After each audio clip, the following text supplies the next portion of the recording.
नमस्कार मेरे प्यारे साथियों, मैं बीके सिंह आप सभी का आपका अपना यूट्यूब चैनल बीटीपी एजुकेशन पर स्वागत करता हूं।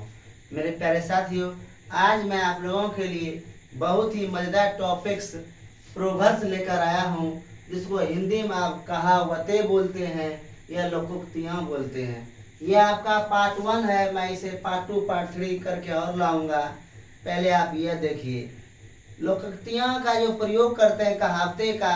हिंदी जब हम कहानी लिखते हैं, गुजराती, मराठी, क्या कहते हैं, पंजाबी, यानी भारत में जितनी भी बोली जाती भाषा, अंग्रेजी, जो भी भाषाएं बोली जाती है, उनमें कहावतें का महत्वपूर्ण स्थान है। अगर हम कहानियों में या बोलचाल की भाषा में कहावतें का प्रयोग करते हैं तो सामने वाला जो व्यक्ति रहता है उनको लगता है यह प्रभावशाली व्यक्ति है, क्योंकि कहावतें सभी लोग नहीं बोल पाते। मैं आपको कहावतें सिखाने का प्रयास करता हूँ हिंदी टू अंग्रेजी में।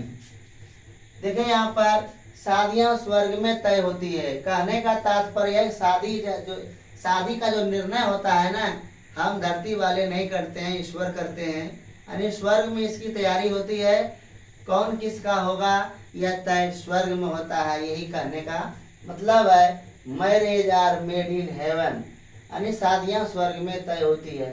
या आप इसको दूसरे ढंग से बोल सकते हैं, husband and wife are brought together by God, यानी दो व्यक्तियों की शादी जो होती है वह गॉड ही निर्णय लेते हैं। और गॉड कहाँ रहते हैं? स्वर्ग में रहते हैं। इसलिए कहा गया है शादियां स्वर्ग में तय होती है। वही होगा जो मंजूर खुदा होगा। मेरे प्यारे साथियों, हम आप लाख चाहे कुछ कोशिश कर ले, लेकिन हमसे कुछ नहीं हो सकता। यदि ईश्वर नहीं चाहे तो कुछ भी संभव नहीं है। कहा भी जाता है कि ईश्वर के बिना एक पत्ता भी हिल नहीं सकता। वही यहाँ है, वही होगा जो मंजूर खुदा होगा। जो आपके साथ या हर किसी के साथ होने वाला है सिर्फ वही जानता है। उसको आप अंग्रेजी में कैसे बोलेंगे? God's will be done. पैसा पेड़ों पर नहीं उगता।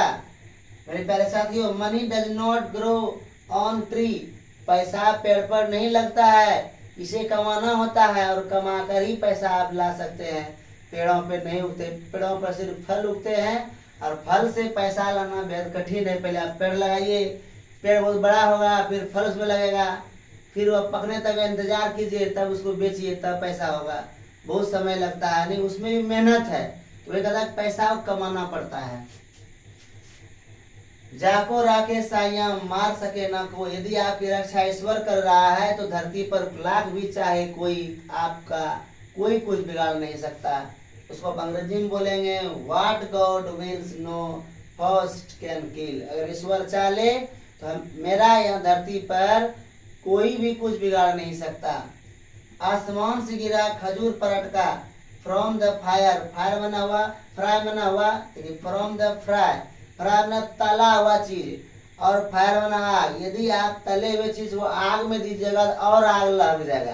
तो वही कह रहा है, आसमान से गिरा खजूर पर अटका। कोई व्यक्ति गुस्से में है किसी कारण और उस व्यक्ति को और ज्यादा गुस्सा दिला दिया तो और क्रोधित ज्यादा हो जाएगा, यानी आग उसके शरीर में लग जाएगा। तो from the fire pan the, from the fry pan the fire. नाच ना जाने आंगन टेढ़ा का अर्थ है a bad worker blames his tools carpenter. कहने मतलब है कि जो व्यक्ति काम करने के लिए नहीं जान रहा है वह लाख बहाना करेगा। इसलिए वहां आप बोल सकते हैं, नाच ना जाने आंगन टेढ़ा। आगे देखिए, जिसकी लाठी उसकी भैंस।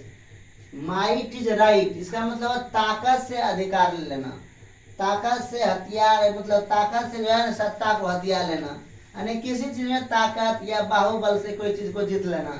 जिसकी लाठी उसकी भैंस, माइट इज राइट। ऊंची दुकान फीकी पकवान, ग्रेट क्राई लिटिल वुल। जितना गुड़ डालोगे उतना मीठा हो जाएगा। कहने मतलब है जितनी मेहनत करोगे उतनी ही फल मिलेगा।